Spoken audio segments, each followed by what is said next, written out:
पत्नियों को मैं कहना चाहता हूं कि आपको 498 का केस झूठा अपने पति के ऊपर नहीं करना है।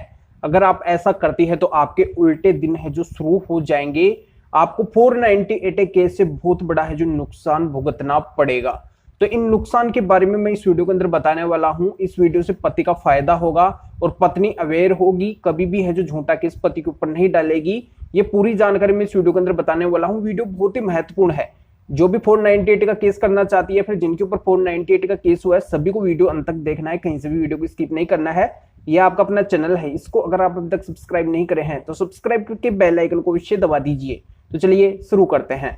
तो वेलकम दोस्तों, मैं हूं आपका अपना एडवोकेट जितेंद्र। एक एक करके मैं सारे नुकसान इस वीडियो के अंदर गिनाने वाला हूं। देखो, पहला नुकसान तो पत्नी का ये होगा कि अगर वो 498 का केस कर देती है तो वो अपने पति के साथ में यानी कि ससुराल के अंदर है जो रहने का अधिकार खो देती है।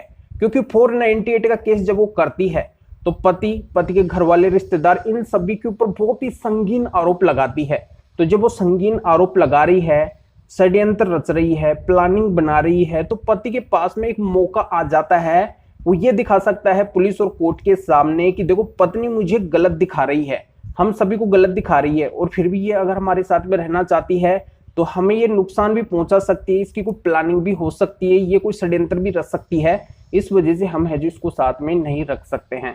तो यहाँ पे पति पूरी तरह से मना कर सकते हैं और 498 से इस तरीके से है जो पत्नी पति के साथ में रहने का अधिकार है जो खो देती है। तो पहली तो जानकारी आपकी ये समझ में आ गई होगी कि पत्नी का सबसे बड़ा नुकसान तो ये होता है। अब दूसरा बड़ा नुकसान ये होता है कि अगर 498 का झूठा केस पत्नी ने किया है पति के ऊपर और पति अगर उस केस से बरी हो जाते हैं तो पति इसी आधार से परमानेंटली पत्नी से डाइवोर्स ले सकते हैं और जिंदगी भर के लिए है जो पत्नी को अपने से अलग कर सकते हैं। तो ये अधिकार भी है जो पत्नी का पूरी तरह से समाप्त हो जाता है, यानी कि परमानेंटली है जो पति को इस आधार से डाइवोर्स मिल जाता है। पति का है जो इस तरीके से भी फायदा हो जाता है। तो ये जानकारी हमें समझ में आ गई होगी।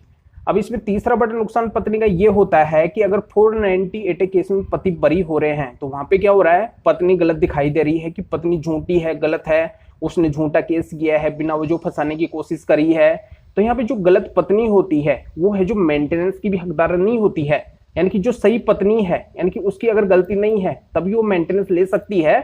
अगर यहाँ पे पत्नी फिर भी अगर मेंटेनेंस का केस करती है, उसमें अगर मेंटेनेंस लेना चाहती है, पति अगर 498 से बरी हो गए हैं, तो उस जजमेंट की कॉपी मेंटेनेंस के केस में लगा के जज साहब को अच्छे से कन्विंस करके पत्नी को मेंटेनेंस देने से भी है जो पति बच सकते हैं।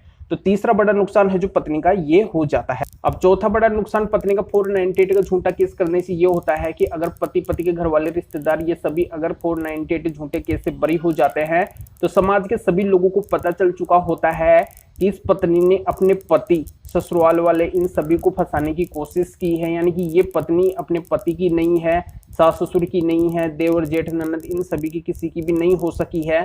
तो ये हमारी कैसे होगी? तो लोग उसकी इज्जत ही नहीं करते हैं, यानी कि उसकी इज्जत का नुकसान हो जाता है, लोग तरह तरह की बातें बनाते हैं। तो पत्नी का चौथा बड़ा नुकसान ये होता है। अब पांचवा बड़ा नुकसान पत्नी का 498 झूठा केस करने से ये होगा कि जब 498 का झूठा केस करती है तो ये बात किसी से छुपती नहीं है, समाज के सामने आती है, रिश्तेदारों के अंदर फैल जाती है। तो यहाँ पे जब पति 498 के आधार पे पत्नी से डाइवोर्स ले चुके होंगे और पत्नी जब दूसरा रिश्ता देखना चाहती है, अपने लिए दूसरी शादी करना चाहती है, तो कोई भी है जो उसको अपनाने के लिए तैयार नहीं होगा, क्योंकि उसके मन के अंदर भी वही डर होगा, वो भी है जो बैकग्राउंड हिस्ट्री है जो पत्नी की देखेगा कि यहाँ पे ये पहले वाले पति को फंसाने की है जो साजिश रच चुकी है, उसके ऊपर झूठा केस कर चुकी है, इसने तरह तरह के एलिगेशन लगाए हैं, सभी को फंसाने की कोशिश करी है, तो ये मेरे साथ में भी गलत कर सकती है, ये डाइवोर्स ही है, इसको मैं नहीं अपना सकता हूँ। तो इस तरीके से उसको कोई अपनाने के लिए भी तैयार नहीं होगा। तो इस तरह से है जो उसको कोई अच्छा रिश्ता नहीं मिलेगा, जो भी मिलेगा केवल उसके जैसा मिलेगा, अगर मिलता है तो, या फिर ना भी मिले, पूरी जिंदगी है जो उसको अकेले भी है जो रहना पड़ सकता है। तो जानकारी यहाँ पे समझ में आ गई होगी। तो आपको क्या करना है, वीडियो को लाइक करना है और शेयर भी करना है जो और लोगों तक ये जानकारी पहुंच सके। तो वीडियो देखने के लिए आप सभी का बहुत बहुत धन्यवाद।